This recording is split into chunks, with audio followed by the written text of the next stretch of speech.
sommaire, dont refait le Mac la genèse de la puce Apple Silicon, réservée un temps à l'iPhone, elle équipe désormais le Mac. Est-ce un plan imaginé il y a des années par Steve Jobs? Quel est donc son géniteur? Portrait de Johnny Srouji qui a mené à bien ce chantier colossal. Au-delà, quels sont les risques d'abandonner Intel? Ce dernier peut-il revenir dans la course? Débat. Le Mac. Bonjour à toutes et à tous, vous regardez On refait le Mac, alias RLM, très heureux de vous retrouver pour notre débat tech hebdomadaire, avec comme invité en plateau cette semaine à mes côtés, comme chaque semaine ou presque, Laurent Pantanach. Bonjour Laurent.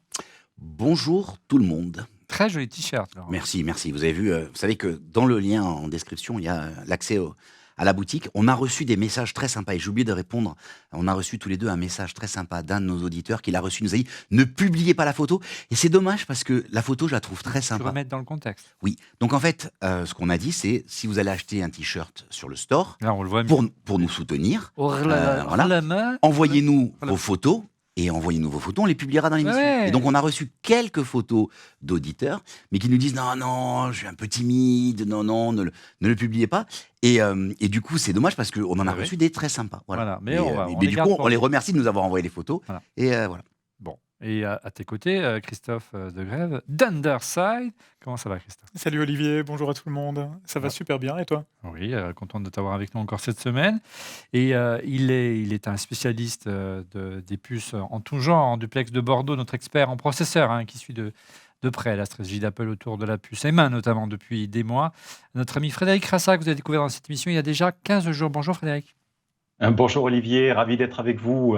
Je suis vraiment content, surtout qu'on m'a offert, sache qu'on m'a offert moi un t-shirt On refait le Mac, un ami à moi, Jérôme Leleu, qui suit l'émission, m'a offert. Donc moi je posterai la photo, promis, j'espère avec Jérôme. Bon, tu travailles, juste pour te présenter, comme un ingénieur réseau pour un célèbre opérateur.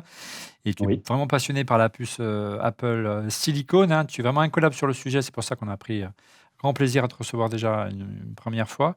Et puis même, tes travaux sont un peu repris un peu partout maintenant sur la toile. Tu es une célébrité de la puce M, on peut dire ça.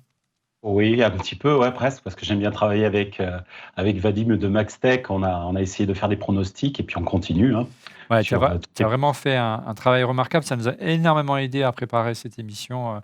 Des slides, des enquêtes. Il y a même remonté sur presque l'arbre généalogique de Johnny Srouji. Voilà, Ouais. mais ça permet de mettre en perspective vraiment un travail d'enquête remarquable. Bravo. Fred, on enchaîne de suite avec le sondage de la semaine. Regardez, quelles sont les raisons qui ont poussé Apple à abandonner Intel pour équiper les Mac de ses propres puces Apple Silicon. Vous étiez 39,2% à répondre à un manque d'innovation d'Intel, 26,7% fusionner macOS et iOS, 11,8% la vision originelle, celle de Steve Jobs. On va en parler ce soir. Est-ce que c'est Steve Jobs qui est à l'origine de tout? Et enfin, 22,3% faire des économies. Vous êtes près de 500 à voter, c'est beaucoup. Ça montre que le sujet vous intéresse.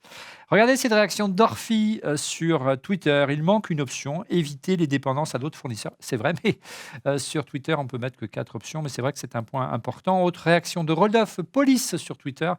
Plus que la volonté de faire des économies, ce sont la préservation de son indépendance, on y reparle encore, et la maîtrise de ces technologies qui justifient l'abandon d'Intel. Le momentum est dicté par le manque d'innovation d'Intel et la fusion des OS et l'opportunité qui en découle. Les amis, tout simplement, on va faire passer la parole. Votre sentiment, c'est vrai que tout maîtriser de A à Z, Christophe, c'est vraiment l'ADN d'Apple. Exactement, tout vient du fait Apple a toujours désiré, et c'est en ça que, quelque part, peu importe si Steve Jobs a été mêlé de près ou de On va en loin, parler. on en parlera par la suite, au développement de Apple Silicon, quoi qu'il advienne, la vision venait de Steve avec un logiciel connu sur du matériel connu, ce qu'on appelle l'intégration verticale. Tout vient de là. Petite réaction à ce sondage, Laurent? Je suis pas étonné. Après, je pense que Intel, c'est la partie visible de l'iceberg. Tu vois, parce que quand Apple a quitté, et on en parlera juste après, mais le PowerPC, c'était pareil, il y avait un plafond de verre qui était les 2 gigas et le X, tu vois, 2-3 autres variables qui ne plaisaient pas à Steve, et ça le rendait fou, il fallait passer à autre chose, quoi. Donc il fallait casser cette espèce de plafond de verre qui était atteint. Donc je pense que Aujourd'hui, la résultante est intéressante. La résultante, c'est qu'aujourd'hui, on a une intégration verticale, comme le disait Christophe, qui fait que Apple fait un peu ce qu'elle veut avec son soft, son hard, tout ce qui se retrouve entre les deux. Fred, ta réaction à ce sondage, sans trop avancer, parce qu'on a 1 heure pour en parler, tout simplement, voilà, quel est ton sentiment? Mon sentiment, c'est qu'Apple, de toute façon, c'est l'un des rares acteurs qui est en face du PC sous x86. Donc, s'ils veulent se différencier, il est clair qu'ils doivent avoir des choses que les autres n'ont pas. Et je pense que c'est ce qui les a aussi poussés.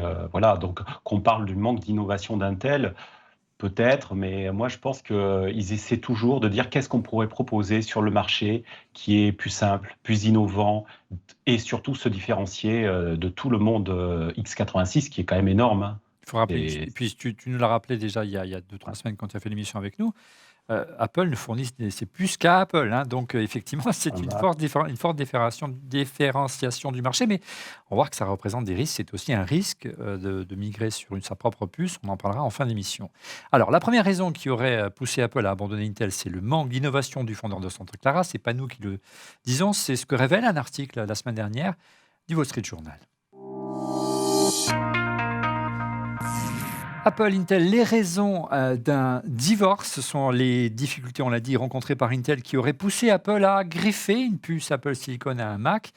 C'est l'une des thèses d'un article du Wall Street Journal, je l'ai dit, qui a été publié la semaine dernière. Et notamment, la principale raison qui aurait poussé Apple à industrialiser et concevoir cette puce Apple Silicon, ce sont les Macs qui commençaient à stagner au milieu des années 2010, alors que celles de l'iPhone s'envolait littéralement. C'est ce que explique cet article, hein. En gros, on pourrait le traduire la puce qui a redémarré, qui a rebooté le Mac, hein, et pointer du doigt la conception et les performances des ordi, et particulièrement celles des puces Intel. Fred, la prise de conscience aurait lieu en 2017, c'est ça, lorsque les dirigeants d'Apple ont convoqué, on se souvient de cette conférence un peu bizarre, parce que c'est vrai qu'Apple ne communique peu. Ils avaient fait une table ronde où des blogueurs tech ils venaient s'excuser publiquement que à l'époque, le Mac Pro, tu sais, le Mac Pro Corbeil, était Tout à loin fait. Ouais. d'offrir les performances qui étaient promises. Et oui, ils se sont tous réunis. Alors, il y avait pas mal de monde. Hein. Il y avait Craig Federighi pour la partie OS. Il y avait déjà John Ternus pour la partie Mac, effectivement, qui était présent. Et puis pas mal de blogueurs, de différents blogueurs, notamment Gruber, etc. C'est vrai l'article explique un truc qui est assez intéressant, c'est qu'ils étaient là pour le Mac Pro et ils se sont rendus compte qu'en fait, ils ont débordé sur le Mac, sur le MacBook en général. Et c'est là où on a eu une information, notamment que le Mac Pro correspondait à un digit du marché du Mac, en fait, moins de 10% en fait. Oui. Et en fait, ils ont parlé de la touch bar, ils ont parlé de la consommation d'énergie, ils ont parlé des bugs d'Intel, puisqu'il y avait des bugs de sécurité, et ils se sont rendus compte qu'en fait, au-delà du Mac Pro, c'était toutes les gammes sous Intel qui étaient touchées. On a l'impression Donc, il y a- qu'Apple, on dit que le pouvoir isole, hein, c'est de l'actualité en ce moment avec les élections de notre côté de notre côté de la frontière, parce que notre ami Christophe est de l'autre côté, du côté de la Belgique. Mais on a l'impression qu'Apple était un peu dans une tour d'ivoire. Ils ont pris, et tu l'as dit très bien Fred, conscience qu'il y avait plein de soucis, notamment, mais je pense qu'ils en étaient conscients. Mais bon, après, c'est peut-être aussi une forme de Non, ce qui storytelling. est intéressant dans cet exercice, Ouais. ce qui est intéressant, c'est que on a su que ça s'était passé. Tu vois, c'est à un moment donné, ça aurait pu être quelque chose de secret, quoi. Tu vois, grosso modo, tu vois, Apple lave rarement son linge En famille. oui, Bah là, c'était pour le MacBook Pro. Souviens-toi, oui, ils ont sorti par la suite, ou en même temps, quelques mois auparavant, j'ai plus les dates en tête, le MacBook Pro Touch Bar, hein, qui, dans les performances, ont franchement déçu quand il est sorti. Il était ultra fin, il n'y avait pas le port. Enfin voilà, ça va bien au-delà de la puce Intel, on va en reparler. Et pour étayer ses propos et la colère d'Apple. c'est ton copain du marketing qui l'a sorti. Qui ça, mon copain de Chez Apple. Chez Apple. Et pour étayer ses propos et la colère d'Apple, le Wall Street Journal s'appuie sur le témoignage d'un ancien responsable d'Intel, Fred, il s'appelle François Pied-Noël. On l'a contacté ensemble cette semaine sur LinkedIn. Il est très sympa, mais il ne veut pas s'exprimer. Est-ce que tu peux nous faire un petit peu le portrait de François Pied-Noël et expliquer un petit peu ce qu'il a vécu en étant au sein d'Intel et en étant en contact avec Apple? Oui, Je- alors François, c'est quelqu'un d'assez extraordinaire, hein. C'est un Français déjà qui était étudiant en maths assez classique, officier de marine. Il a démarré, je crois, au Officier de début, réserve. Officier de officier réserve. de réserve. Il a été aussi officier hein, dans l'armée, Ouais. d'après ce que j'ai lu, et après réserviste. Bon, maintenant, il a la nationalité américaine parce que ça fait quand même quelques dizaines d'années qu'il vit là-bas. Mais il a commencé dans le jeu vidéo. Il a appris la programmation au très bas niveau, assembleur, etc. Et il est très vite parti chez Intel pour devenir architecte. Il a travaillé notamment sur tout ce qui est jeu d'instruction, les optimisations du jeu d'instruction, sur tout ce qui est En clair, euh, Fred, SSE. c'est quelqu'un qui a vraiment marqué Intel, qui est resté près de 20 Ouais, ans, hein, je ne veux pas dire de bêtises. Et il a ouais, travaillé ouais, sur tous les gros CPU qui ont marqué ouais. les belles années d'Apple et d'Intel, hein. Je ne les ai plus en tête le nom, mais les architectures NeALM, les Penryn, souviens-toi, au début des années 2010, Ivy Bridge, Braswell, Skywell, pour les puces. Et puis, il est parti, c'est ça. Il est Ouais. parti chez qui? Il est parti chez Mercedes-Benz pour s'occuper de la R&D, puisque maintenant les constructeurs automobiles ont besoin, comme beaucoup, de faire leurs propres puces, leur propre design pour leurs propres besoins dans les systèmes embarqués et voitures autonomes. Et c'est quelqu'un qui connaît extrêmement bien tout le milieu du hardware et du software, parce il est entre les deux, hein. Donc c'est quelqu'un qui a un regard très libre, une parole très libre, et c'est une très très belle référence chez Intel. C'était quelqu'un vraiment d'important et d'incontournable. Voilà. Et il confirme que le rythme d'innovation d'Intel avait vraiment ralenti ces dernières années. C'est peut-être, je ne sais pas si c'est certainement une des raisons pour laquelle il a quitté, il a quitté Intel à ce moment-là.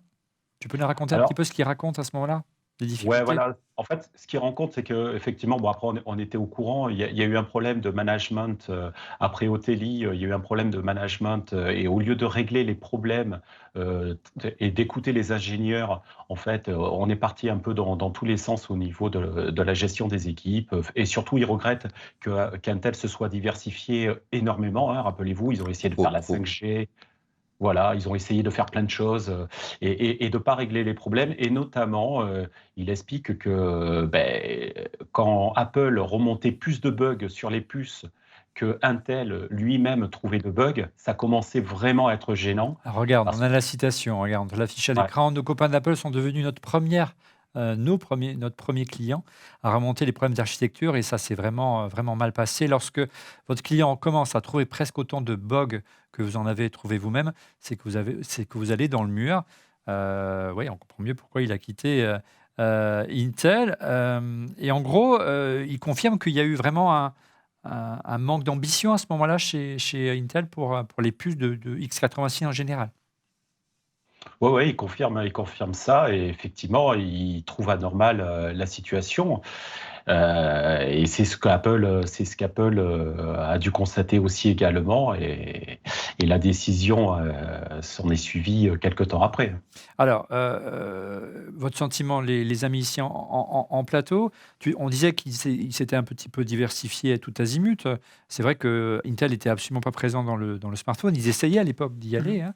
Et Oui, puis bon, oui. oui, en même temps, Apple cherchait un fondeur pour les puces et Intel avait refusé hein, Pour l'iPhone. pour l'iPhone. Oui, oui, je sais, mais donc ce que je veux dire, c'est que historiquement, l'étape d'avant avait déjà été ratée. Ouais, c'est-à-dire qu'à l'origine, pour recadrer, Steve Jobs, effectivement, avant de lancer l'iPhone, il a été voir Paul Otellini, le patron de. Tu veux raconter l'histoire, Christophe? Non, non, pas spécialement. Je te laisse le faire, mais on pourra revenir par la suite. Pourquoi ça n'avait pas de sens pour Intel de répondre oui à Apple en fait pour la Alors, partie iPhone? pour résumer, Steve Jobs va voir Paul Otellini en 2005, ou en 2005, 2 ans avant la sortie de Mhm. l'iPhone, pour lui dire, Paul, je vais lancer un téléphone, j'ai besoin d'un fondeur pour faire une puce de mobile. Et Paul Otellini les conduit très gentiment en lui disant, mais bon, c'est un tout petit marché, les smartphones, ça fait sourire aujourd'hui, et notamment pour la sphère Apple, et c'est non. Donc finalement, Apple s'est tourné vers une puce sur étagère, hein. Tu m'arrêtes si je dis des bêtises, Fred, et ils se sont tournés du côté de Samsung. C'est ça exactement. Ce qu'il faut préciser, je pense, qui est vraiment important, c'est que les processeurs sont aujourd'hui globalement séparés entre deux familles différentes. Il y a des processeurs qui s'appellent CISC, donc qui sont avec des instructions complexes. Donc plus on va avoir des instructions complexes en fait, et plus ça va s'inscrire effectivement dans le modèle de Intel aujourd'hui.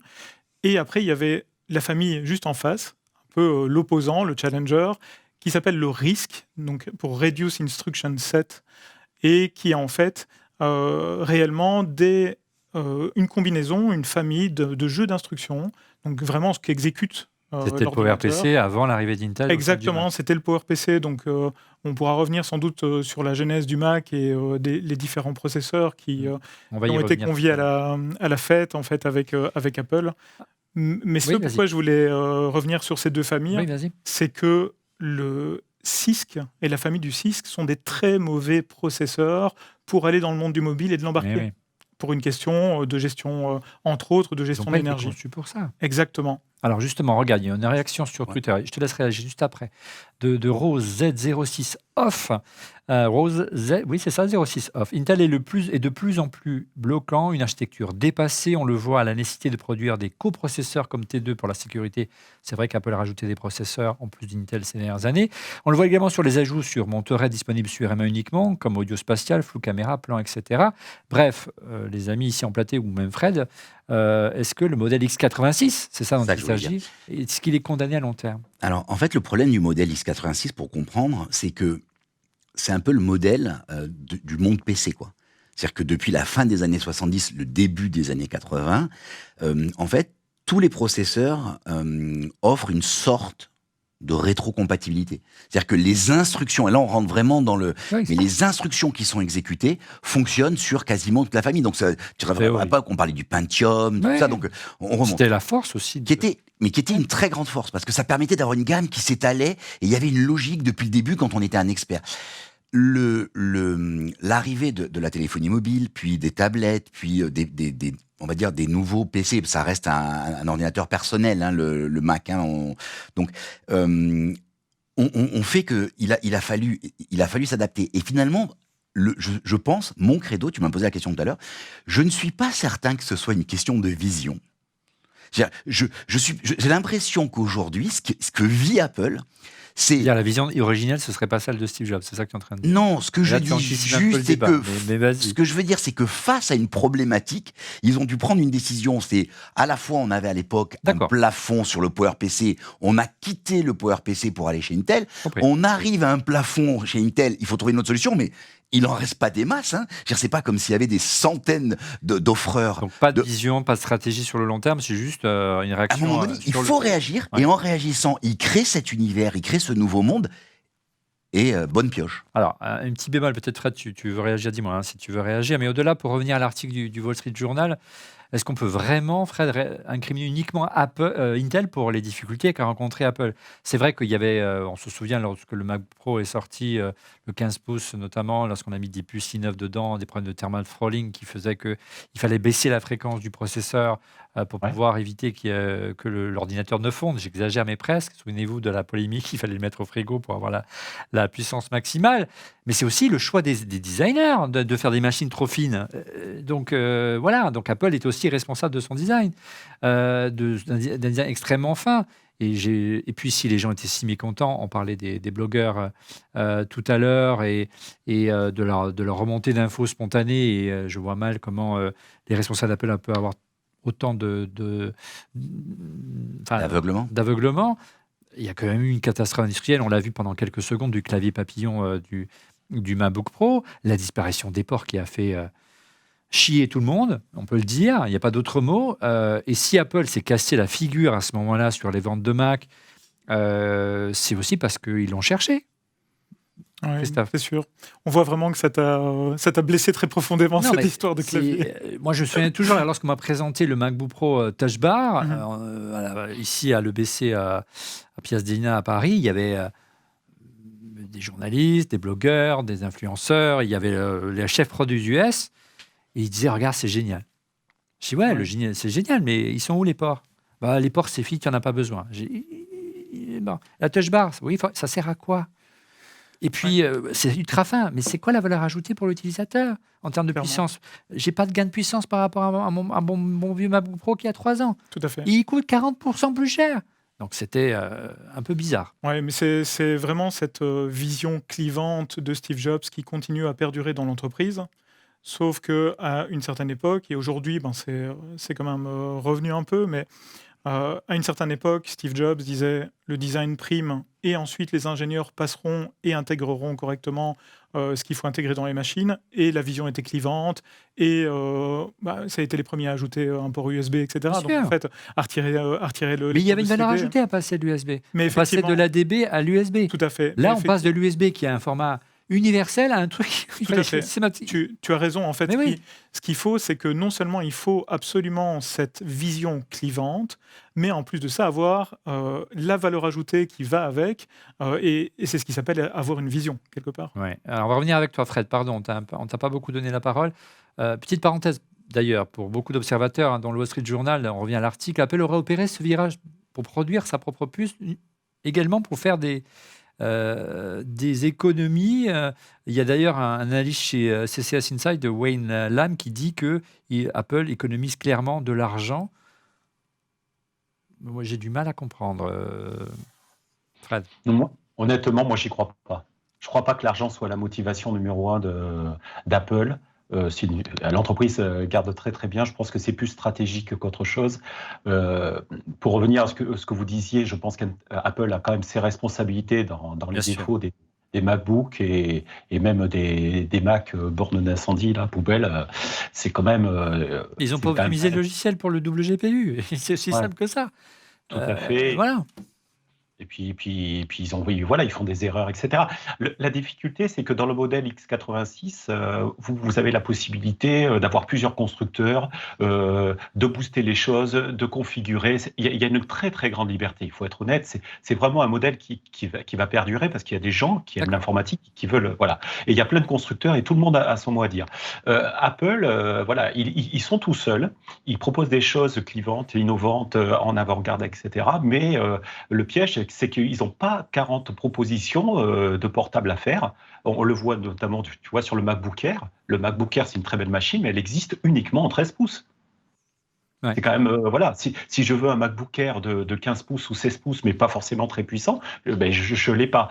Donc il faut faire vachement gaffe. Quand on est chez Apple, il faut être... C'est pas le but. C'est pas le but. Le MacBook Air, c'est la machine légère que tu peux amener partout. Tu vois, elle s'appelle Air. Oui, mais tu n'as pas forcément besoin d'avoir une machine ultra puissante et simplement un écran plus grand. C'est ça ce que veut dire. Voilà, 15 pouces, c'est pas un truc délirant. Dans le monde PC, 15 pouces, c'est entrée de gamme. Quoi. Voilà. Chez Apple, il n'y a pas si longtemps, on avait même des 11 pouces, souviens-toi, voire des 12. Mais pour revenir à l'idée pour beaucoup de gens, et je peux le comprendre, et nous les premiers, sur le moment, on s'est dit, tiens, ils vont plus acheter de puces sur l'étagère à Intel, donc à partir de là, Apple ne paiera plus sa dîme à Intel, donc ils vont faire des économies. Mais quand tu étais venu nous voir il y a 3 semaines, tu avais insisté sur le coût de développement en R&D colossal d'une puce. Alors bien sûr, les coûts sont mutualisés entre la puce de l'iPhone et la puce du Mac. Donc on ne part pas de zéro quand ils ont fait la puce M1, la puce M1 Pro. Mais ça a coûté très très cher à Apple de cette migration. Oui, d'ailleurs, il y a eu des estimations quand ils ont commencé à faire les puces, notamment sur les iPhones. On parle de 4, c'est passé de 4 milliards d'investissements annuels à 7. Annuel, Annuel, hein. Après, c'est passé à 9. Ça fait pas mal de puces Xeon, de puces Core i7 achetées à Intel. Hein. Oui. Mais bon, c'est une vision sur l'avenir, je comprends. C'est juste l'argument de dire faire des économies. Voilà, donc les économies, j'y crois pas trop. Je crois que ce qui les drive, c'est de pouvoir faire des choses que personne ne fait. Et de contrôler. Si vous voulez, quand vous faites des machines, quand vous avez des gens qui programment macOS, etc., c'est quand même super tentant de pouvoir faire aussi cette partie hard. Oui, ça fait partie de leur culture, on est d'accord. Voilà. Et avec, comme ça s'est très mal passé avec Intel parce qu'il y avait des bugs, ça les a obligés à faire des choses terribles au niveau de macOS pour arriver à compenser les failles de sécurité, les problèmes de chauffe, etc. Je pense que ça devait être des discussions très âpres en interne. Et puis peut-être je suis pas un businessman, même si on me force à l'être un petit peu ces derniers temps. Et oui, il faut monter des studios, des machins. Bon, bref. Pas les chiffres. Oui, je dis pareil, ils se reconnaîtront. Mais passons. Est-ce que c'est pas une manière, Christophe, peut-être ou Laurent, de dénoncer un contrat en disant regardez, c'est bourré de bugs, on s'en va. C'est une manière aussi de défausser un client, un partenaire en disant bah, écoutez, nous, on ne peut pas continuer, vous êtes engagé à nous fournir tant de puissance, de gains de puissance tous les ans, mais regardez, Moi, et dénoncer un contrat. je vais donner l'impression de radoter, hein. Radote. Mais je me rappelle très très bien, vraiment, ça m'a marqué, le passage de PowerPC à Intel. Et non, mais je pense que c'est important parce que, Alors, j'étais pas né, moi. non mais, le passage de PowerPC, c'était, on a atteint une limite, c'est vraiment ce plafond de verre. Et là, je pense que dans l'histoire d'Apple, tu as ça. Tu as ce truc où à un moment donné qui arrive et qui a envie d'une innovation, tu as envie de quelque chose de nouveau, tu as envie de quelque chose, tu vois, qui va plus loin. Et ils avaient envie d'accélérer. Et là, c'était d'autant plus, je dirais, tentant qu'ils l'avaient tenté sur l'iPhone et que sur l'iPhone, ça avait super bien fonctionné. C'était un terrible succès, leur puce. À 4, à 5, à 6, à 7. Christophe. Ouais, Ouais. et personnellement, moi, je pense pas du tout que ils ont abandonné Apple. Enfin, ils ont abandonné, pardon, Intel. Apple a abandonné Intel pour une problématique particulière. Je pense tout simplement que plutôt la vision devait être exécutée d'avoir un logiciel qui tourne sur du matériel Apple. Point. Et si ça Sur avait le long été terme, ce sera aussi une même source si d'économie. bien voilà, sûr. de un, et puis deuxièmement, c'est la seule façon de bien faire les choses pour Oui, oui. économiser de l'énergie, pour être rapide, pour bien exécuter les choses. On parlait de Microsoft et de Intel. Microsoft, dans les années 90, a plongé le monde de l'informatique dans une espèce de léthargie, parce qu'ils étaient le seul hyper monopolistique sur le marché et ont très mal fait les choses. C'est de très très mauvais logiciels. C'est mon point de vue à moi. seul. Et du côté de Intel, Intel a bien fait les choses dans sa famille de processeurs. Elle continuera sans doute à le faire, à manquer le coche de pouvoir monter en fait dans la partie mobile, et c'est hyper important. Et surtout, ce que Intel n'a pas vu, c'est que le mobile, ça n'était pas que du mobile pour du mobile, mais c'était aussi la référence de demain pour Bien les sûr. machines de De bureau, plus pour en plus. économiser de l'énergie, etc. Parce qu'on est dans une culture de l'économie d'énergie, du respect de la planète, etc. Là, Il y a on aborde on va se garder des arguments parce qu'on va l'aborder dans le chapitre suivant. Regarde cette réaction de Rémi Verrinck Je suis d'accord avec lui, moi. sur Twitter. On sait que tu apprécies grandement Tim Cook. Faire des économies, Cook n'est pas Elon Musk. Sa seule vision de l'entrepreneuriat, c'est sa feuille Excel. Voilà, sortez les baïonnettes. Économie encore, mais c'est sur un autre registre. Tu l'as un petit peu abordé tout à l'heure, Christophe. Économie d'énergie, coût d'électricité. Regarde cette réaction intéressante de Stéphane Ferré sur Twitter. Au vu de la faible conso des puces M1, Apple de construire telle son avance pour un futur marché où même les machines desktop de bureau devront moins consommer à cause de la montée du coût de l'énergie et de sa disponibilité. Bon, je n'imagine pas qu'il y a 5, 6 ans, 7 ans, quand ils ont imaginé ce virage, ils auraient imaginé que le coût de l'énergie allait autant exploser. Mais qu'est-ce que vous pensez de cela? Je pense que c'est vrai, je pense qu'on aura une keynote, je ne sais pas laquelle, hein, où ils diront cette phrase en disant nos machines, un PC normal à puissance égale consomme 350 watts, on consomme 48 watts. 48 watts pour une machine de bureau qui marche toute l'année, c'est au prix de l'énergie, vous économisez tant de milliers d'euros et ça vous paye votre machine. Tu vois, un truc, et ils le sortiront, vous savez, on est vert, on est écolo, on a nos machines qui sont faites en aluminium. Je sais pas si tu as vu le rapport qui vient de sortir sur le rapport, alors c'est pas le RSE, hein, c'est le rapport sur le recyclage, c'est 128 pages. Je suis arrivé à la 68e page, je croulais sous les chiffres, mais ils ont fait ce virage du Green Day, Ouais, c'était, donc ils le sortiront, et c'est facile. Juste quelque chose par rapport oui. à ce que dit Laurent et qui est vraiment important pour que les gens comprennent bien, c'est qu'ici on parle d'écologie et quand on parle d'écologie, tout de suite les gens se disent oh ben, oui, ok, mais alors arrêtons d'utiliser les machines, etc. Oui, effectivement, on pourrait mieux respecter la planète, etc. en n'utilisant plus d'énergie, en n'utilisant plus d'ordinateurs, etc. Est-ce que c'est la civilisation aujourd'hui qu'on veut? Pas forcément. Donc je voulais juste en fait prévenir et ne pas guérir en fait dans les commentaires. Effectivement, si on n'utilise pas d'ordinateur et si on ne fait pas d'alliage pour les créer, etc., forcément, on respecte plus la planète. Ici, ce qu'on veut dire par ici, c'est que Apple est plus vert que les autres, et en tout cas s'affiche comme étant plus vert que les autres. C'était pas le cas au départ, ils ont fait la mutation et ça c'est Tout bien. à fait. On peut quand même les louer là-dessus. Exactement. Quoi. Mm. C'est louable. Et ça, c'est Et respectable. de la Fred, c'est un argument de vote quand on est une grande entreprise, qu'on va acheter 5000 Mac et que 5000 Mac sont allumés en permanence, comme des ordinateurs de bureau, comme un Mac Studio par exemple, et que si un Mac Studio consomme 30, 40%, 50% de moins qu'une machine équivalent PC, en termes de. Oui, c'est un argument de vente certain. Oui, alors les entreprises, moi j'ai connu ça depuis 20 ans, te disent déjà sur la partie serveur, ton serveur, tu le paies 2 fois. Tu le paies quand tu l'achètes avec la maintenance et tu le paies avec la consommation électrique. Ben voilà. Déjà sur 5 ans. Hein. Mm. Donc ça te coûte x2. Donc ça, sur le côté serveur, quand. De là, quand tu l'écologie, on parle juste de la Voilà. facture. Mm. Donc déjà, sur la partie serveur où il n'y a pas de mobilité, on le paie 2 fois. Donc un directeur financier, quand il achète pour 1 million, ou 2 millions ou 10 millions de serveurs tous les 5 ans, il sait que c'est x2 avec l'électricité. Donc divisé par 3 la facture d'électricité, ça va lui parler de suite. Sur le côté plutôt utilisateur, ça va un peu moins jouer, même si on commence, comme disait Laurent, on commence à avoir des chiffres, notamment sur la consommation du Mac Studio, des comparaisons. J'ai vu ça sur Internet, qui serait divisé par 2. Le coût de l'énergie serait divisé par 2 par rapport à la version Intel. Mais c'est surtout ce que je veux vous dire, c'est la consommation d'énergie, c'est la mobilité.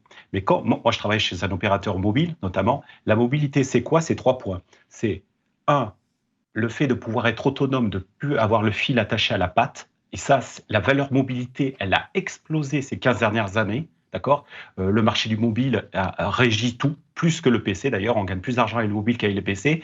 2, ça a un impact aussi sur le design. Le fait de moins consommer, de moins chauffer, ça fait qu'on peut se permettre de faire des designs, plus d'écran, voilà, quelque chose de plus léger. Et ça a quand même une grande valeur. Et 3, je suis pas sûr que les personnes aient envie, pas tous en tout cas, d'avoir des machines, même en desktop, des machines qui consomment 800 watts avec du water cooling, avec du bruit, avec de la chaleur. Je suis pas sûr que ça soit la tendance pour les 10 prochaines années.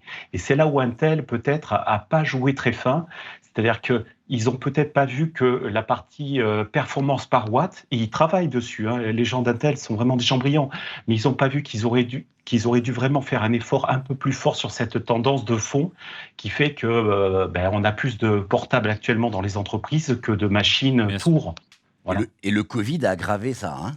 C'est-à-dire que l'effet mobilité, il y a des entreprises, par exemple, qui travaillaient, et je vais en citer une, l'État français, Pôle emploi, ils ont été obligés d'équiper leurs conseillers Bien de sûr. portables. Alors que c'est des gens qui avaient des Ordinateur desktops, de bureau. et donc du coup, tout Pôle emploi est passé au portable. Ouais. C'est, Sans parler de l'éducation nationale, bien sûr. Allez, d'autres raisons, vous l'aurez compris, peuvent également expliquer ce pari fou de vouloir concevoir sa propre puce pour Mac.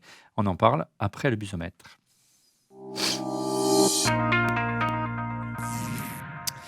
Le busomètre, ce sont les actus rumeurs qui ont le plus buzzé du côté du site Mac Forever. Cette semaine, notre ami Didier est en congé et c'est Laurent Bantanage qui le remplace. Alors je vais faire mon Didier. Hein. Il faut d'abord qu'il faut que tu te mettes de 3/4. Ouais, Il a son profil. Il a son profil. Il a son profil. Il n'est pas là, Didier, si tu nous entends. On en parle. Alors du coup, première info qu'a buzzé, c'est Face ID sous l'écran. On en avait parlé dans les semaines précédentes. Ouais. Et donc en fait, nouvelle semaine, nouvelle rumeur, et ça vient bien évidemment du rumoriste préféré, j'ai envie de dire, Min Chiang Kuo, qui est très actif depuis qu'il a découvert Twitter. Il relance la rumeur donc de ce fameux Face ID possiblement sous l'écran et annonce que cette feature n'arrivera pas avant. Il avait dit 2023, maintenant il vient de dire 2024. Un jour, il aura raison. Hein. Oui, c'est sûr que ça arrivera. Et uniquement sous les modèles haut de gamme, donc sur l'écran, sous l'écran de l'iPhone 16 Pro et Pro Max, j'ai bien dit 16, puisque 2024. Il annonce également que Face ID sous l'écran détériorerait la qualité de la caméra frontale. À suivre. Bon, deuxième info. Deuxième info, c'est plutôt une info. Je pense qu'il y en a qui aimeraient que ce soit une rumeur, mais je crois que c'est plutôt une info. Du côté de la Chine, la pandémie continue de compliquer les affaires d'Apple. Okay, pas que d'Apple, mais Apple, je pense, doit commencer à se poser des questions. D'après Nikkei Asia, sur les 200 principaux fournisseurs d'Apple en Chine, plus de la moitié serait située dans la zone qui est menacée par la nouvelle vague de confinement de l'État chinois. Sont concernés Pegatron, Quanta et Compal principalement, qui sont des partenaires importants pour l'assemblage des produits, mais aussi des fournisseurs de composants clés. Le pire reste à redouter et est déjà envisagé par Cupertino, à savoir l'arrêt complet de la chaîne de production. Allez, on parle plus, on revient en Europe. Tout à fait. Retour en Europe. Alors, c'est marrant parce qu'on en a parlé la semaine dernière. Ouais. Hein, et Sur les rumeurs finalement, de l'iPhone, on ne pensait pas qu'on se ferait rattraper par l'Union européenne. Tout le monde m'a dit, mais pourquoi vous avez fait une émission sur les rumeurs de l'iPhone? On est en plein dans l'actualité, voyons, regardez. Exactement. Donc, tout le monde, c'est barre à tribord. Et tribord, c'est quoi? C'est USB-C pour tout le monde. Ouais. Donc, du coup, une position commune a été adoptée par les députés européens, donc membres de la Commission du marché intérieur et de la protection des consommateurs. C'est très simple. USB-C pour toutes les machines. Toutes les marques. C'est pour toutes les marques, toutes les machines, c'est USB-C. La prise de référence devient l'USB-C. Peu importe la marque. Apple est l'un des derniers fabricants utilisant un port propriétaire, donc en fait le Lightning, hein, comme ils l'appellent. Tout se resserre. Hein. Exactement. Alors, le Lightning est utilisé sur les iPhones et sur certains iPads. Ok, sachant que tout le reste de la gamme est déjà passé, donc les Mac Pro, les Mac, tout Mac confondu d'ailleurs, portable, et les iPad Pro sont passés. Mais par exemple, si on prend les écouteurs, les AirPods sont toujours le recharge Plus que jamais. Plus que jamais. Donc du coup, dans le viseur Apple, de plus, si la législation venait à entrer en vigueur après les discussions au sein du Parlement et les États membres, la pomme pourrait une nouvelle fois contourner les règles en supprimant purement et simplement le port de recharge sur le téléphone. Et c'est exact, sans le savoir, c'est ce qu'on disait la semaine dernière. Alors, contourner les règles, on en parle encore. Alors, syndicalisation, c'est assez peu courant. Encore une fois, il faut avoir une vision américaine du terme syndicat. C'est assez peu courant sur le marché américain. Néanmoins, les secteurs. Oui, bon, il y a eu le syndicat des transports, les syndicats, et on parlait juste avant l'émission de OFA avec Frédéric, donc voilà. Mais suivant l'élan de revendication des droits des travailleurs chez Amazon, Activision Blizzard ou même Starbucks, les employés de l'Apple Store de Grande Centrale, qui est très beau, qui est dans la gare, dans une des gares de New York, ils ont lancé une démarche pour se syndiquer. Ils ont appelé ça, j'aime beaucoup le nom, c'est Fruit Stand Worker United, sachant qu'il y a le côté fruité de la pomme. Donc voilà. Ce syndicat serait le premier dans une boutique Apple aux États-Unis. Les employés à l'origine du syndicat insistent sur le fait que leurs salaires ne suivent pas l'inflation. Et on sait qu'il y a une très grosse inflation sur l'année passée. Hier soir, c'était encore débattu à la télé sur le sujet. En dépit donc du succès phénoménal d'Apple. C'est le problème de l'inflation. Nos salaires n'augmentent pas et il y a un succès phénoménal. Cette initiative n'est pas passée inaperçue parce qu'il y a au moins 3 autres Apple Store aux États-Unis, qui préparent la création d'un syndicat. Sachant que les employés sont des employés d'un Apple Store, qui elle-même est une entreprise aux États-Unis. Donc du coup, Apple a été malin pour séparer. Ouais, c'est ce que m'avait expliqué. J'avais fait une émission sur France Inter qui s'appelait Téléphone sonne. C'est amusant quand on parlait de l'iPhone, mais on avait rencontré les syndicats, le syndicat, je crois que c'est le syndicat CGT au sud de l'Apple Store, qui nous a raconté effectivement que les Apple Store en France perdaient de l'argent, parce que c'était une filiale d'Apple, et c'était donc une manière déguisée d'amener à ce qu'Apple ne paye pas d'impôts, tout simplement, au niveau des ventes faites en France. Je pense que depuis, ils ont été un peu obligés de rectifier le tir. On parle de Netflix qui a quelques soucis en ce moment. Alors, oui, je ne sais pas si... En tout cas, ce qui est certain, c'est que l'action a fait une chute. Elle a fait pchit.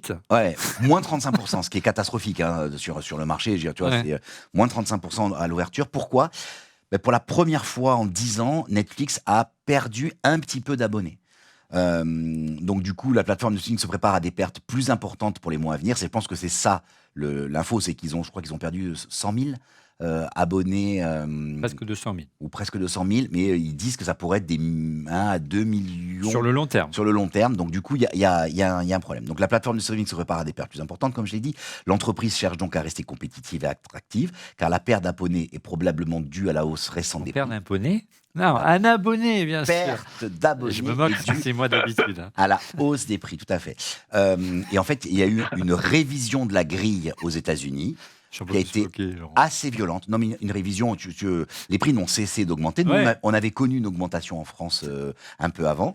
Donc, mais du coup, il y a la concurrence aussi. Oui, puis après, c'est compliqué. C'est compliqué. On a un de nos chroniqueurs qui avance à visage masqué, qui disait à juste titre... Je vois pas de qui tu parles. Qui disait, quand tu regardes en France, tu as Amazon Prime, qui paye, tu as Apple Plus, tu as Netflix, alors lui, il avait, je crois qu'il parlait de son abonnement chez Orange. C'est le seul qui est chez OCS, je crois. OCS.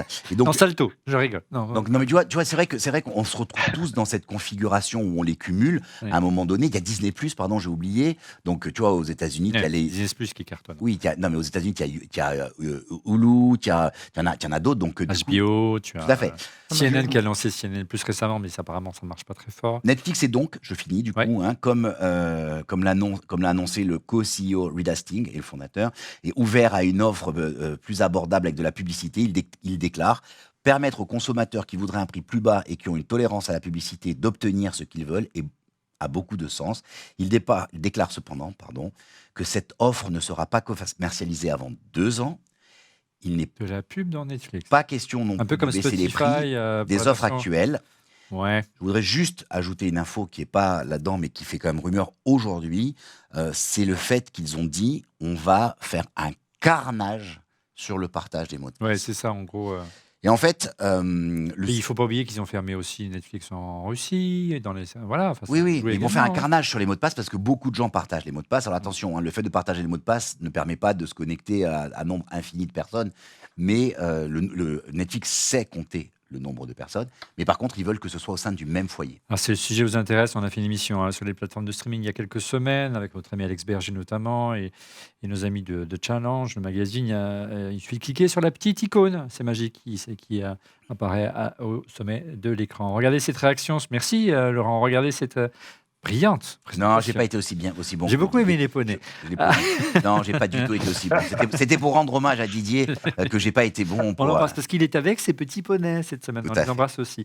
Réaction d'Alexandre sur Twitter. Coucou l'équipe, super sujet. Quelle puissance avait prévu Apple au début de chantier? L'exploit, c'est de fournir une puissance qui n'a jamais été faite. Le M1 est la suite de la 12X, mais la puissance du Pro Max, Ultra, c'est un saut vers l'inconnu. Depuis quand c'est connu? En clair, on va faire la genèse de la puce M1. Est-ce que tout est parti d'un plan simplement de Steve Jobs? Est-ce que Steve Jobs aurait imaginé il y a des années qu'il fallait investir et prendre le virage d'une puce Apple, d'abord dans les téléphones et au fur et à mesure dans les ordinateurs? Réaction sur Twitter, regardez, d'Arnaud Malouin qui ne semble pas d'accord, Arnaud, regardez.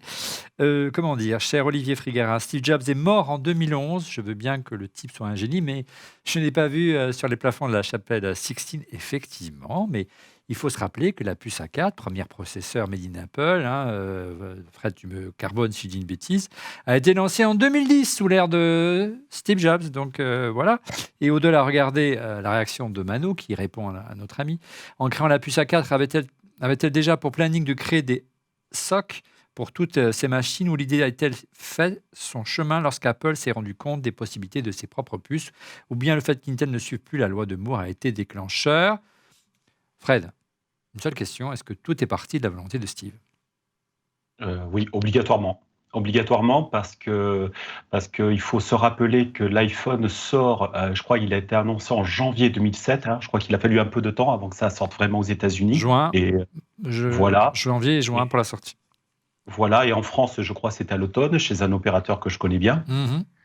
Mais en l'occurrence, PA Semiconductors, qui est à la base de l'équipe qui a fabriqué les puces pour l'iPhone, a été vraiment de façon effective acheté en avril 2008. C'est-à-dire, c'était à peine un an après, ils avaient racheté cette société-là qui avait des ingénieurs qui concevaient des puces. Et comme tu l'as dit, la première puce vraiment conçue par cette équipe, la 4, est sortie en 2011. Ouais. C'est-à-dire 3 ans plus tard. 3 ans L'iPhone pour... 4. Voilà, pour l'iPhone 4. Ça veut dire qu'ils ont eu 3 ans pour récupérer une équipe, écrire leur cahier des charges. En attendant, ils achetaient à Samsung, comme tu l'as dit, des puces sur étagère. 3 ans pour faire une puce qui allait après les amener à être le leader des puces de mobile. C'est vraiment un temps, c'est pas beaucoup de temps. Hein. Donc, Jobs était au courant. Alors, il y a une citation dans l'article, je crois, ou à moins que c'est un slide que tu m'as envoyé, mais en tout cas, on a retrouvé une citation de Johnny Srouji, qui est l'un des papas, et le chef de la division processeur de chez Apple, qui reconnaît que Steve est arrivé, il lisait plutôt à la conclusion que la seule façon de se différencier, de fournir quelque chose d'unique, on en parlait tout à l'heure avec Christophe, est génial, c'est de posséder son propre silicium. Vous devez le contrôler et le posséder. Donc, il pensait bien sûr à l'iPhone.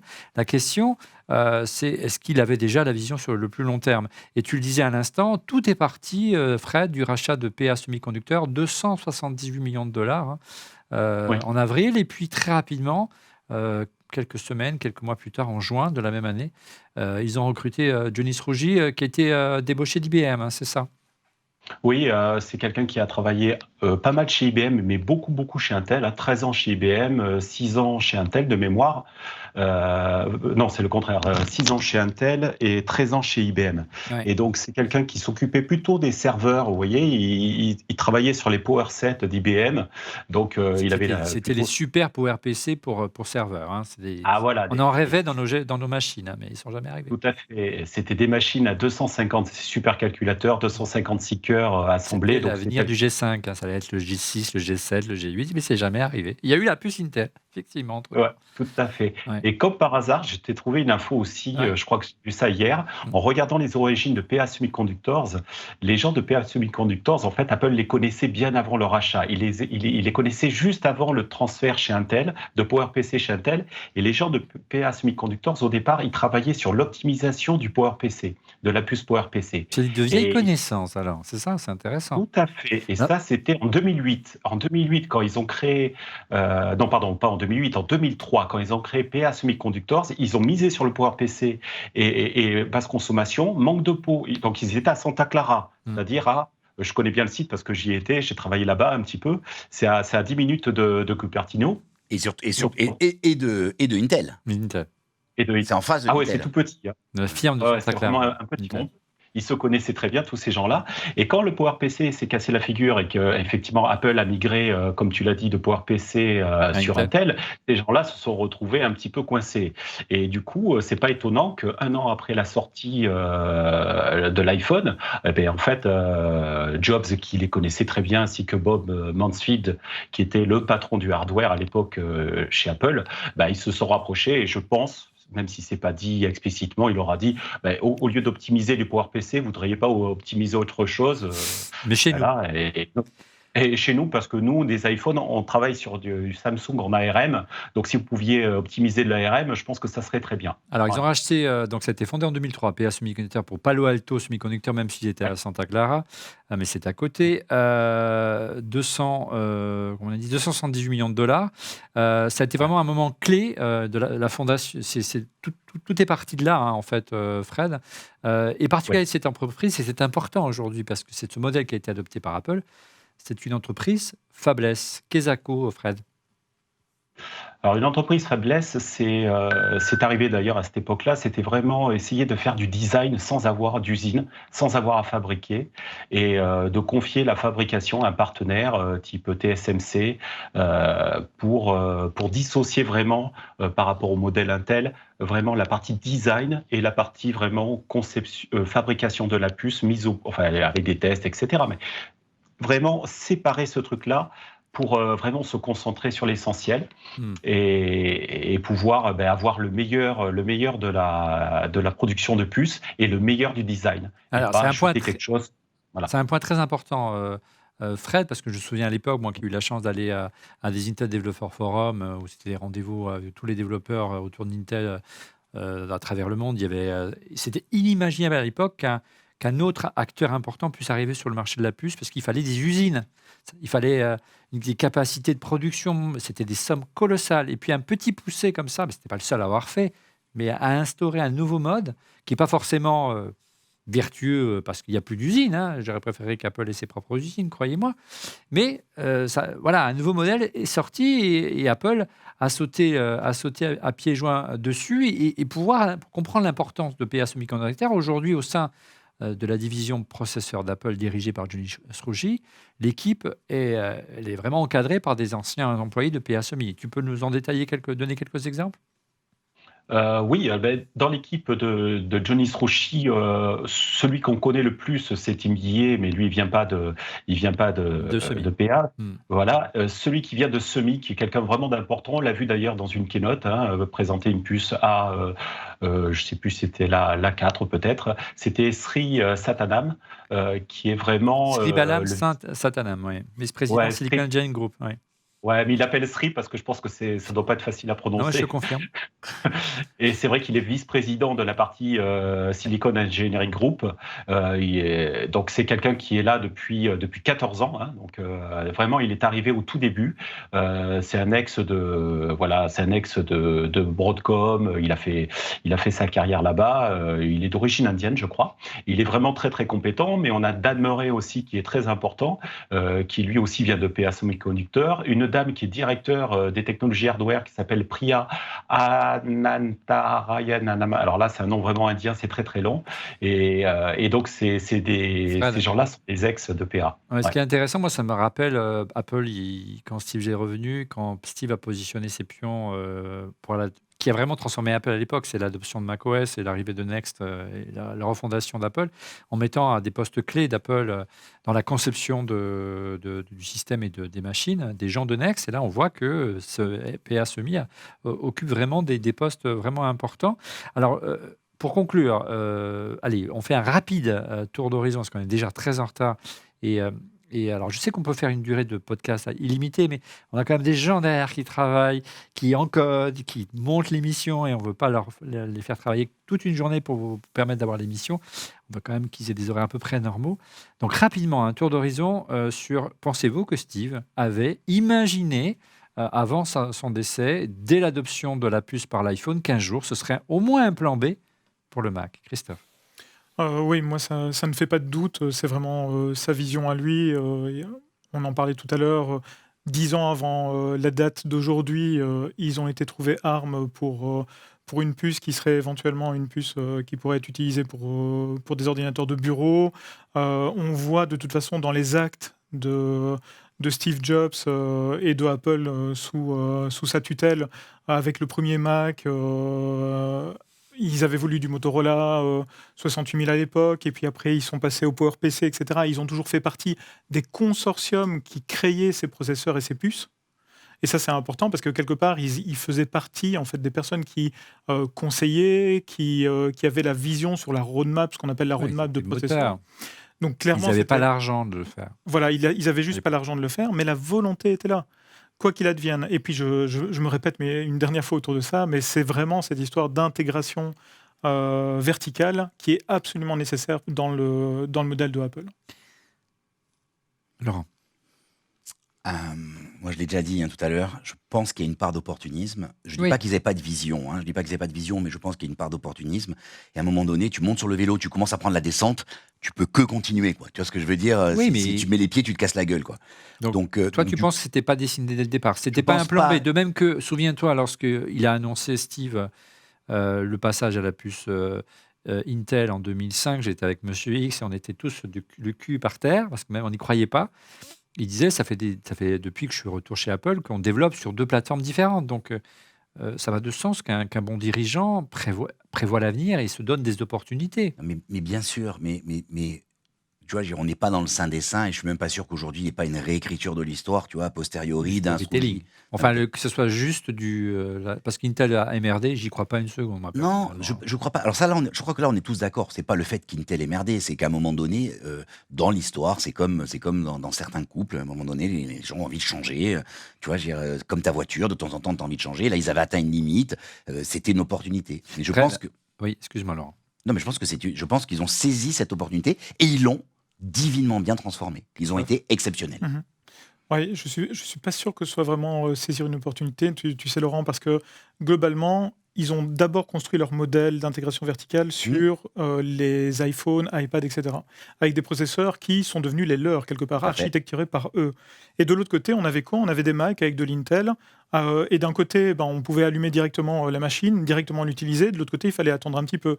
D'un côté, on pouvait passer toute une journée avec un device. De l'autre côté, on savait passer quelques heures, etc. Et donc, quelque part, c'est plus qu'une problématique de Intel, c'était vraiment exécuter une vision complète qu'ils avaient déjà mise en place en fait du Mais côté je dis pas le d'iOS. contraire. Je dis juste qu'aujourd'hui, d'imaginer que c'était, tu vois, écrit noir sur blanc dès le départ, j'en suis Ah pas, oui, j'en suis non, pas certain. bien sûr. Je pense qu'en fait, ils se sont dit, C'est dans on a leur réussi. ADN. Oui, Que ce soit dans l'ADN, on est d'accord. Ah ouais. Mais j'ai l'impression que pour moi, ils ont réussi le coup. Non, La transfo avec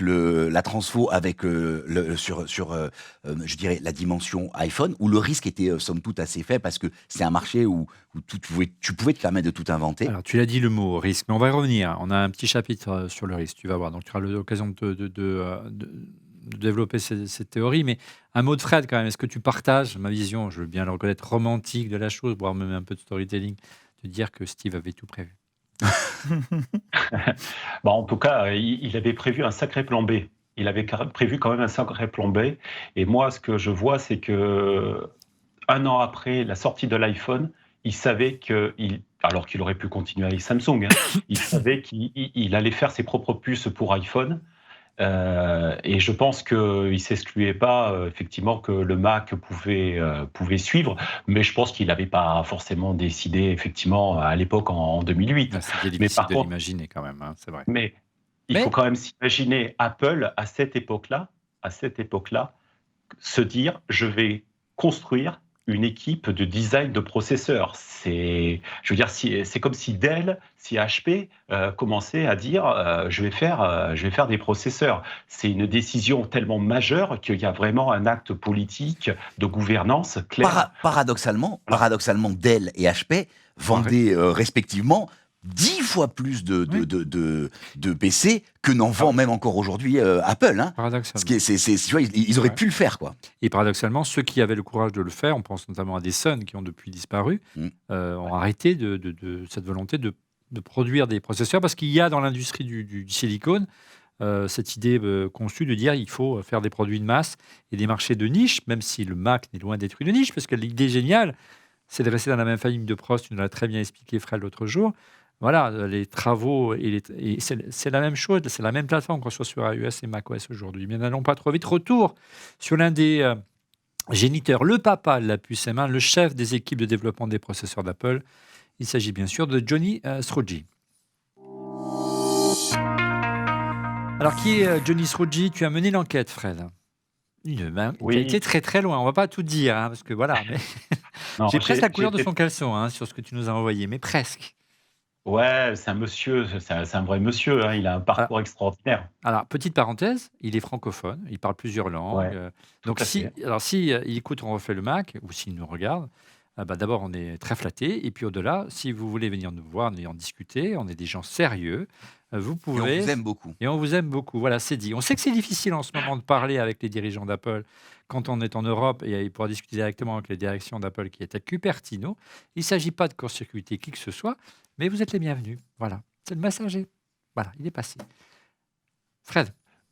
Oui, donc Johnny Srouji, il a 58 ans. Je crois, ses parents étaient libanais, donc il est né en Israël. Ils ont bougé. Il est né en Israël à Haïfa. Il a été très très bon en sciences, évidemment. Il a obtenu un master en sciences de l'informatique, en computer science, dans une très très grande université de sciences de l'informatique. Alors, il parle 4 langues. Il parle hébreu, il parle arabe.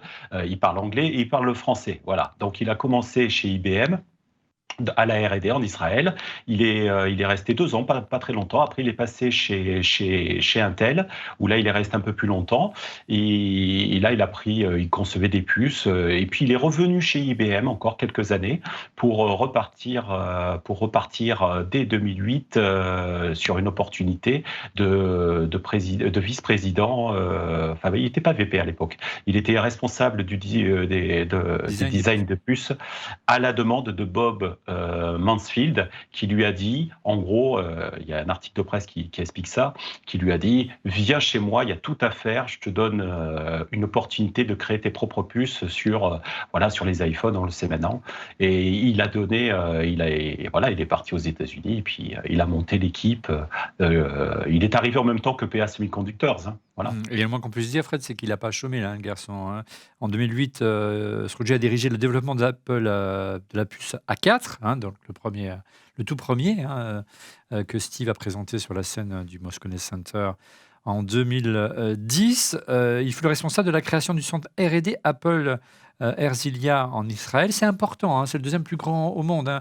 Il y a vraiment un formidable écosystème en Israël aujourd'hui et qui joue un rôle important autour du développement de la puce Apple Silicon aujourd'hui, Fred.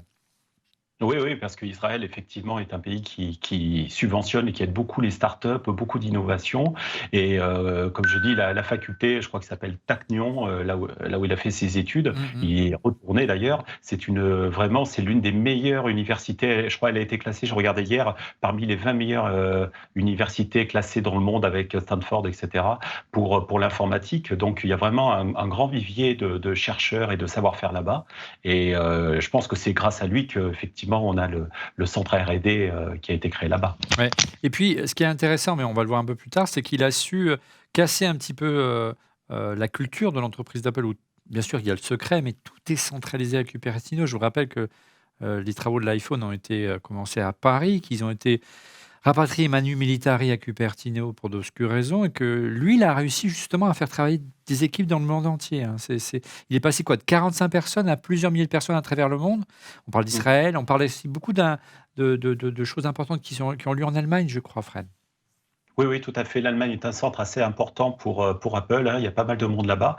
Mais il faut savoir que c'est la culture du la culture du hardware. On prend les compétences, elles sont rares, on prend les compétences. Oui, mais chez Apple, on les rapatrie aux États-Unis. Là, c'est pas le cas. Oui, mais ça marche pas sur le hardware. Je pense que l'arrivée de Johnny Srouchi chez Apple, il a eu une grande liberté. Il avait une roadmap assez dure, parce qu'en 3 ans, il fallait qu'ils fabriquent leur propre puce. Et puis, il a eu les succès, comme tu dis, avec la 4, et puis plus tard, avec la première puce 64 bits, puisqu'ils ont carrément enlevé tout le design d'ARM. Et ils ont créé leur propre cœur CPU en 64 bits 1 an avant ARM, ce qui est quand même un exploit. Et je pense qu'il a bien donné cette culture internationale à Apple avec les avantages que ça a de travailler sur différents centres. Et je pense que c'est clairement sous sa présidence que ça s'est fait. Et puis, il a tellement bien travaillé qu'il y avait carrément des rumeurs en 2019 qu'Intel pourrait le rapatrier pour en faire son PDG. Donc, c'est vraiment... Oui, tout à fait, ouais. Un peu tout à fait. dit aujourd'hui. Oui, parce qu'il y avait Brian, je me rappelle plus son nom de famille, qui a succédé à Paul, Brian Krasnick. Qui a pris toutes les mauvaises décisions, on peut dire ça. Et oui, qui a pris de très mauvaises décisions, d'ailleurs d'après François Pied-Noël, notre ex-ingénieur senior chez Intel, il a été très remonté sur ces décisions-là, parce qu'il y a des gens très très compétents et chez Intel, mais bon, ça n'a pas suffi. Du coup, il était pressenti pour le remplacer, mais très vite, il a rassuré ses équipes pour dire qu'il était hors de question qu'il parte. Il a eu une communication interne apparemment très très claire sur le sujet parce que c'est lui qui mène le navire, clairement. Alors, regarde cette réaction sur Twitter. On avance un petit peu dans l'émission. Une réaction de Laurent Braquet sur Twitter. Il va y avoir un fight entre Federighi et Srouchi pour diriger Apple après le départ de Tim Cook. C'est un bon prétendant, Fred. Ah oui, c'est un bon prétendant parce que il n'y avait pas de SVP, de senior vice-président hardware vraiment à ce niveau-là, au comité de direction d'Apple. Donc c'est quelqu'un. Il y avait un peu un Phil Schiller, mais bon, on savait bien qu'il briguait pas le poste suprême. Ouais, Phil Schiller était plutôt dans le marketing, même s'il parlait beaucoup. Il avait aussi, il avait la carte. Voilà. Oui, tout à fait.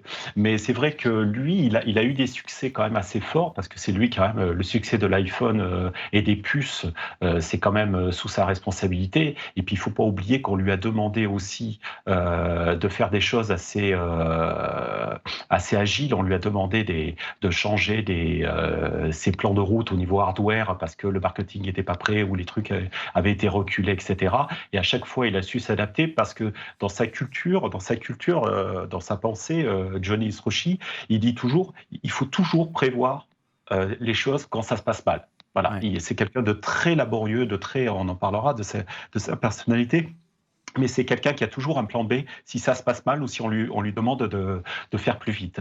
Et donc, il est extrêmement agile et je pense qu'il a une grande influence auprès de Tim Cook. Et d'ailleurs, il y a un moment, il a dit qu'il faisait attention au budget, mais que Tim Cook ne surveillait pas l'argent qu'il dépensait. Il était très autonome et il lui faisait confiance. Et c'est beaucoup d'argent. Hein. C'est beaucoup d'argent. Hein. Autant te dire que j'y crois pas du tout. Hein. Mais bon. Ouais, bon, et de toute façon, ils peuvent se permettre plein de choses en ce moment. Quand tout va bien, que l'argent, enfin, qu'il y ait plusieurs dizaines de millions de dollars tombent quasiment à la minute dans les trésors, dans les caisses d'Apple, tout est quand même beaucoup plus facile. On pense que du côté d'Intel, c'est un peu plus compliqué en ce moment.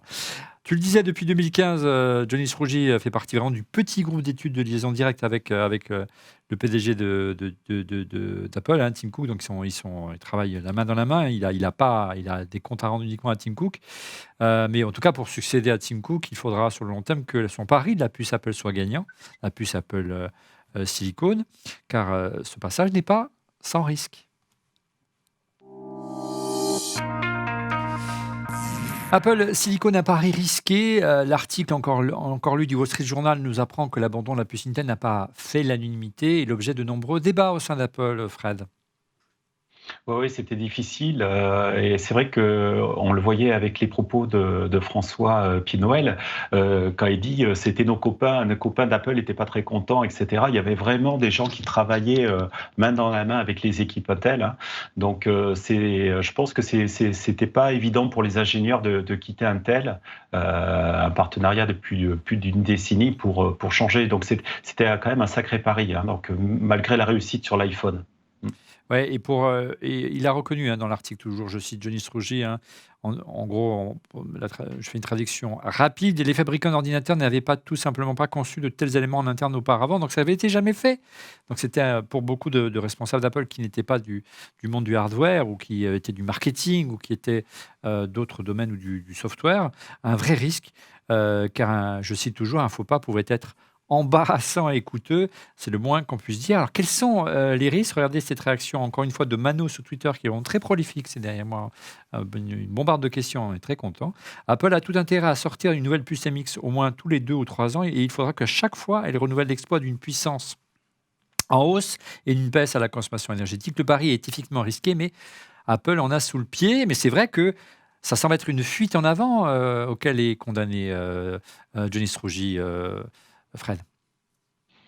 Oui, c'est une fuite en avant, mais je pense que ça avait été dit, je ne sais pas si vous vous rappelez, à la WWDC, c'était Johnny Srouji avait dit que il avait justifié le fait que la roadmap, ils connaissaient la roadmap Intel, on l'a dit, mais leur roadmap, leur visibilité par rapport à ce qu'ils savaient faire, pouvaient faire, et leur partenariat aussi avec TSMC, il ne faut pas l'oublier, qui est quand même le meilleur fondeur de puces au monde, donc c'est quand même un choix qui est quand même aussi pertinent, faisait que dans la courbe des perspectives, la courbe Apple Silicon était bien meilleure, la roadmap était bien meilleure que celle que proposait Intel. Donc je pense qu'ils ont une vision sur au moins 2-3 ans qui fait qu'ils savent qu'ils ne vont pas être rattrapés. Alors, tu disais TSMC, habile transition, Christophe. Ils ont signé avec TSMC. Mhm. On sait ce qui se passe en ce moment en Ukraine, par exemple.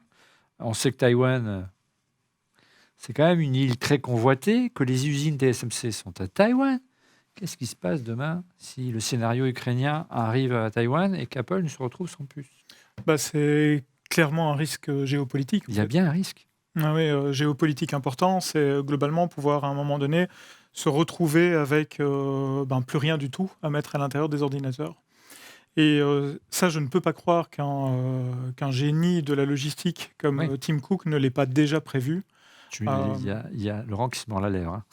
Oui. Non, je suis d'accord. Et, C'est sûr. et effectivement, fut un temps, on parlait beaucoup du Texas pour Apple, pour TSMC. voilà, entre autres. On sent que c'est la pour- priorité, là. Voilà, pour vraiment Il y a un vrai risque, là. fabriquer des usines et avoir des usines en fait pour Apple, et c'est absolument important. D'autant plus, et juste pour rebondir par rapport à ce qui avait été dit, c'est qu'effectivement, il y a ce rythme de sortie qui va être beaucoup plus important, beaucoup plus court entre deux nouveaux Mac. Et que, encore une fois, je reviens sur ce qui avait été dit tout à l'heure, il se resynchronise par rapport au modèle de l'iPhone, de l'iPad, etc. Donc on va voir aussi des marques débarquer peut-être une fois par an, etc. etc. En fait, exactement comme le fait Une fois par an. l'iPhone ou l'iPad. Laurent, au-delà de Taïwan, de TSMC, Apple est intimement lié à une architecture qui est l'architecture ARM, qui est une architecture européenne, hein, il faut aussi le rappeler.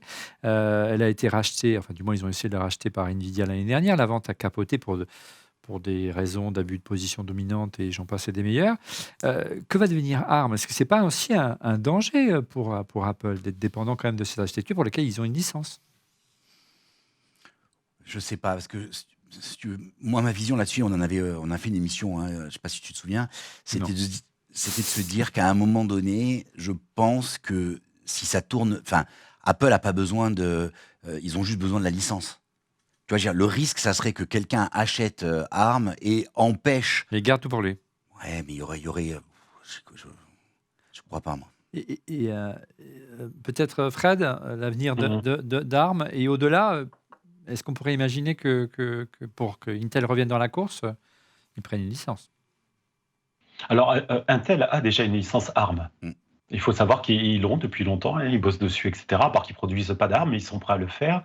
Mais pour À titre confirmer ce que dit Laurent, d'expérimentation, tu veux dire? Ils ont oui, ouais, ouais, tout à fait. Ils sont capables de faire du ARM. Ils ont même publiquement dit qu'ils étaient prêts à, d'accord. à travailler avec des clients qui voudraient produire du ARM dans les usines pour fondre du ARM. C'est tout à fait possible. Et je pense qu'ils y viendront parce que ce qu'ils faisaient en basse console avec l'Atom, je ne sais pas si vous vous rappelez de l'Atom, Bien sûr, bon, ça fait un petit peu plouf, hein. Les deux grands perdants, je vous rappelle quand même, les deux grands perdants de la mobilité, c'est quand même Microsoft et Intel. c'est clair.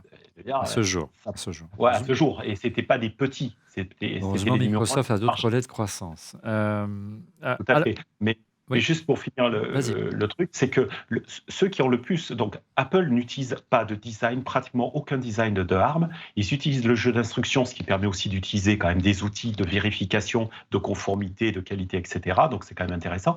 Mais ils n'ont pas besoin. Si ARM, passait chez quelqu'un d'autre, ils pourraient continuer à utiliser les jeux d'instructions, qui est la licence minima, vraiment la plus D'accord. petite licence pour fonctionner. Par contre, Qualcomm, Samsung, tous ceux qui utilisent les puces Core A9, A10, etc., et puis les nouveaux designs CPU Snapdragon, etc., utilisent ARM, eux, par contre, c'est beaucoup plus compliqué. Et croyez-moi, Qualcomm, c'est un acteur majeur du silicium aux États-Unis. Et c'est d'ailleurs le numéro 1 des puces mobiles. Ils n'ont pas du tout envie que Nvidia récupère ARM et leur fasse des misères. Ouais. Et au-delà, autre risque, tu l'as dit, bon, il y a ARM d'un côté. Il semblerait que l'exemple d'Apple de se dire on a besoin aujourd'hui pour se différencier sur le marché, pour paraphraser Christophe, il faut disposer sa propre puce, ce qui était totalement inconcevable pour du marché grand public aujourd'hui, comme celui du Mac ou de l'iPhone, puisse devenir une réalité pour beaucoup de constructeurs frais du marché, dans l'automobile, dans la maison connectée, ou encore pour demain, pour la réalité augmentée. Je te donne des pistes Oui, pour oui. des marques. Mais disons que ça devient accessible. Il y a deux mouvements. C'est qu'on peut concevoir des puces. On n'est pas obligé maintenant de concevoir des puces sur étagère. On peut adapter. Et je ne sais pas, Apple l'a déjà présenté. Avant, on faisait ça, x86, qui est un très très bon modèle, il faisait ça sur la carte mère. On assemblait les puces, la mémoire, etc. Et puis on composait sur sa propre machine avec les fabricants qu'on voulait. Et on voit que ce modèle-là, pour des questions de performance par watt, de compacité, etc., en fait, on va le faire maintenant dans la puce. C'est ce qu'Apple a bien montré. C'est-à-dire qu'on va avoir ces blocs, effectivement, de mémoire, de CPU, de GPU, Neural Engine, Media Engine, etc. Mais tout ça ne se fait pas sur une carte mère très grosse en consommant beaucoup d'énergie. Elle se fait en concevant ces blocs à l'intérieur de la puce. Et puis après, on trouve un fondeur qui va le faire. Donc c'est beaucoup plus abordable pour tout le monde. Mm. Et c'est ce qui fait C'est plus que... facile à produire aussi. Et plus C'est plus rapide. facile à produire et c'est surtout ce qui fait que ça va différencier. Regardez Tesla. Tesla produit son propre hardware, s'occupe de son propre hardware. C'est parce que ça permet à la voiture d'être différenciante par rapport à une Mercedes ou à une autre voiture. Donc Ouais. tout le monde y va. Et, Et Tesla le fait comme Apple, hein. C'est-à-dire, c'est hyper intéressant le point que tu viens de citer. C'est-à-dire que Tesla a commencé en utilisant des boîtiers avec des puces dedans qui n'étaient pas les siennes. Et puis progressivement, ils ont Oui, sorti une première version, et tu vois, avec leur puce, et on revoit le pattern Voilà. AX, je dirais. Ça veut dire que si on se projette sur l'avenir, Laurent, d'ici 4, 5, 6 ans, 7 ans, j'en sais rien, parce que ça prend quand même du temps, l'avantage concurrentiel d'Apple peut s'amoindrir parce que le reste de l'industrie peut suivre l'exemple d'Apple. Et dans 5, 6, 7 ans, la valeur ajoutée d'Apple, elle ne sera plus forcément là. Oui, mais là, ils ont frappé un grand coup Là, ce qu'ils vont faire, c'est qu'ils vont jouer intelligemment, tu vois, sur le maintien d'une espèce d'avance, tu vois. Ils vont ils vont prendre du plaisir à regarder se casser les dents la concurrence derrière. Christophe. Oui, sans compter qu'en plus, copier ne veut pas dire être meilleur, quoi. Ouais. On peut avoir un livre devant soi, savoir le lire, mais pas l'écrire pour autant, quoi. C'est bien dit. Dernier risque, ça nous change, hein, vraiment dans cette émission, on monte en deux. Ah, incroyable. Dernier risque que j'ai tenté d'identifier en préparant cette émission, c'est celui qu'a vécu Apple avec l'affaire Nuvia. Je n'en avais pas entendu parler de cette histoire, Fred, c'est toi qui me l'as remémoré, ou du moins je Ouais. l'avais oublié. Euh, Potentiellement, on pourrait se dire qu'est-ce qui se passe demain si l'équipe s'en va. En gros, si un Johnny Srogi se fâche tout vert et Apple est Ouais. dans l'embarras. Raconte-nous Ça, c'est l'histoire de clair. l'affaire Nuvia. Et oui, c'est arrivé avec Gérard Williams 3, je crois que Troisième c'est le du nom. titre Ouais. officiel. Hein. Ouais, troisième du nom, hein, qui est parti. Alors lui, il s'occupait effectivement de l'engineering des puces directement. Il connaissait bien tout ça. Hein. C'est un des pères des puces AX pour nos iPhones. Et il a commencé au tout début des puces M, probablement, mais au tout début, il est parti avant. Et il a créé sa propre société, Nuvia. Il a fait des levées de fonds, 2 levées de fonds assez intéressantes, hein, notamment la deuxième, plus de 200 millions de dollars, Ouais. pour créer ses propres puces. Alors, c'était des puces, effectivement, qui étaient plutôt orientées serveurs. Mais le truc, c'est que quand il est parti, il y a une centaine d'ingénieurs Apple qui Ouais. l'ont suivi. C'est pareil. Voilà. Hein. Et le problème qu'a soulevé Apple, c'est qu'il aurait recruté les talents dans les équipes alors même qu'il était encore chez Apple. Ouais. Ça, c'est ce que dit Apple. Et ça se fait pas, et les Américains n'aiment pas trop ça. Et puis au-delà, Fred, le problème, c'est que cette boîte que tu décris, elle a été rachetée par un gros concurrent sur le secteur de la puce à ARM d'Apple, c'est Qualcomm. Hein. Et oui, Qualcomm qui effectivement a trouvé l'opportunité au moment du Covid aussi. Cette start-up a eu aussi quelques soucis, hein, et ils ont trouvé l'opportunité de racheter toute l'équipe et de nommer effectivement Gérard Williams et d'autres, hein, parce qu'ils sont trois à avoir fondé Nuvia, à les monter vraiment au niveau de la direction pour créer des puces qui, soi-disant, un projet qui concurrencerait les puces à main. Ah oui, bien sûr. Et 1,4 milliard de dollars, hein, l'acquisition. Belle affaire. Hein. Oui, Ouais. belle affaire, parce que je crois qu'elle avait que quelques années, elle avait Ouais. 2-3 ans, ouais, et elle a Ils 2 ont ans. levé je crois. 250, ils vendent 1,4 milliard de dollars 2 ans plus Ouais, tard. Je veux être un c'est Je pas veux mal. être un investisseur de cette société. Je crois qu'on peut arrêter de travailler avec ça. Voilà. En tout cas, merci de toutes ces infos, Fred, de ces enquêtes et de ce travail de tous les jours d'investigation. C'est le mot autour de la puce Apple Silicon. Ça nous a vraiment. On a appris plein de choses grâce à toi. Vraiment un travail remarquable.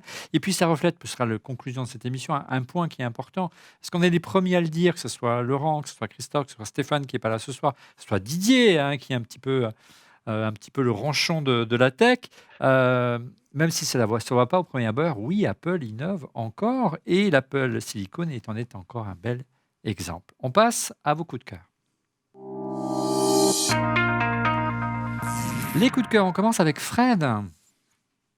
Oui, alors c'est une série qui s'appelle Severance, qui est sortie il n'y a pas longtemps sur Apple TV+, qui est une série de science-fiction assez géniale, qui m'a bluffé, et notamment par son scénario qui est absolument extraordinaire, qui est vraiment très fort. Le principe est assez simple, hein, c'est des gens qui veulent séparer leur vie professionnelle et leur vie personnelle, et il y a une très grande société qui leur propose d'insérer une petite puce au milieu de leur cerveau qui va permettre de switcher et d'avoir une mémoire pour la partie perso et une mémoire complètement différenciée pour la partie travail. Ça marche. Ce qui fait que, voilà, ce qui fait qu'on a l'impression d'être tout le temps en vacances, qu'on est de ce côté-là. Ouais. Donc c'est très bien. On ne sait pas vraiment ce qu'on fait dans la société. Ouais. Ce qui est génial quand même. Apple est intéressé pour le culte du secret, c'est génial. Aucune confession sur l'oreiller, hein, c'est impossible. Mais bon, passons. D'ailleurs, c'est vendu dans la série, hein, comme quoi c'est pour des questions de sécurité. Et puis on va se rendre compte de toutes les implications. Voilà. Mais après l'émission. Voilà. Non, je diverge, pardon. De tout ça. Pardon. Laurent, de ton côté, ton coup de cœur. Alors, mon coup de cœur aujourd'hui, c'est Stéphane Zibi. Non. Oui, parce qu'aujourd'hui, c'est son anniversaire et c'est un pas des moindres. C'est demain. Oui, bah, c'est aujourd'hui quand on diffuse. Exactement. Donc, joyeux anniversaire, mon Stéphane. Je te souhaite un très joyeux anniversaire. Happy birthday. Donc voilà, Happy birthday. et je t'embrasse 25 ans, très hein. fort 25 sur ans, la Stéphane. bouche et derrière les oreilles. Donc voilà. Pas trop comme ça. Et pour pas faire d'ombre à Stéphane Zibi, j'ai choisi un sujet léger. Il y a quelques semaines, je suis tombé sur un tweet de mon ami Hugo Douchet, qui est UX UI manager et en freelance, qui disait qu'il était très épaté par le Swift UI dans la dernière version et qu'il est dans le développement, il trouvait ça, mais franchement, que ça avait fait un bond conséquent en avant. Et du coup, je suis tombé par hasard sur un tutoriel Par fait hasard. non mais c'est pas trop en cherchant, mais je me posais une question sur Swift et je suis tombé sur le tutoriel d'Apple. D'habitude on tombe souvent sur des tutoriels les autres et tu vois d'autres sociétés vendues sur Udemy, sur tout ça et j'ai déroulé les 3-4 premières pages de code dans Xcode et je me suis éclaté. Et c'est vrai qu'en fait ils ont fait un bond phénoménal. Ils ont vraiment simplifié et ça vaut le coup. Même quelqu'un qui comprend pas grand chose au développement, qui a un Mac, il suffit de suivre, tu fais une application avec des listes et tout, des parcs américains, c'est ça. Exactement. Exactement. Un développement un peu plus poussé. Christophe, un peu plus... ça me rappelle mes jeunes années. Yes. Est-ce que vous aimez le flipper? Ah oui. Ah bah oui, effectivement, moi aussi, Moi j'aime j'adore beaucoup. le tilt du flipper. T'aimes Ouais, bien mais le tilt du flipper parce que tu allais trop... C'est ça. Il faut expliquer ce que c'est poussé, que le en fait, tilt le flipper. pour les moins de 20 ans. Bah oui, le tilt, c'est juste un petit balancier qui se trouve à l'intérieur du flipper. Et quand on pousse sur le flipper pour essayer de faire partir la balle, tricher quelque part un petit peu, hein, malgré tout, tricher et qu'on fait partir la balle plutôt vers la gauche ou vers la droite parce qu'on pousse, ben, le petit balancier vient heurter une plaque en métal et puis il fait s'arrête. tilter et tout s'arrête. s'arrête. Non, ce qui est important, ce qui est important, on perd tous ses ce qui est sauts. très Son extra important, balle et ce son qui machin. est très important, c'est que en fait, il y a un électroaimant qui fait taper, mais de façon très forte, un marteau sur la coque du flipper et ça Ah fait oui. un ch'tar Ça très aussi, fort. Quand tu tiltes, il se passe quelque chose, quoi. T'as l'impression que c'est, t'as cassé quelque chose. Exactement. Et donc, en parlant de ces flippers, eh bien, effectivement, dernièrement, j'ai eu l'opportunité d'aller essayer un flipper, mais un peu particulier, Oui. parce qu'il parle d'un film que j'aime beaucoup, de science-fiction, qui s'appelle Alien. Alors, science-fiction, horreur, hein, on pourra en discourir, et qui couvre Alien 1 et Aliens au pluriel, qui est Ouais. Alien 2, hein, réellement. Et il a une particularité, ce flipper, en dehors du fait qu'il est très fun, qu'il est très sympa à jouer, c'est qu'il est réalisé par les Pinball Brothers, qui est Programme. effectivement, qui est aujourd'hui la seule entreprise en Europe à créer des flippers, donc un peu cocorico malgré tout, Ouais. autour du monde du flipper. Et ce flipper, là c'est là où effectivement un flipper, c'est pas pour rien, hein, c'est aussi un élément de décoration chez soi. De plus en plus. Hein. De plus en plus, on le trouve à 9 500 € en version standard Ouais. et en version limitée, donc avec un petit peu plus de choses, un petit peu plus de toys, comme on appelle ça, donc les éléments dans le flipper.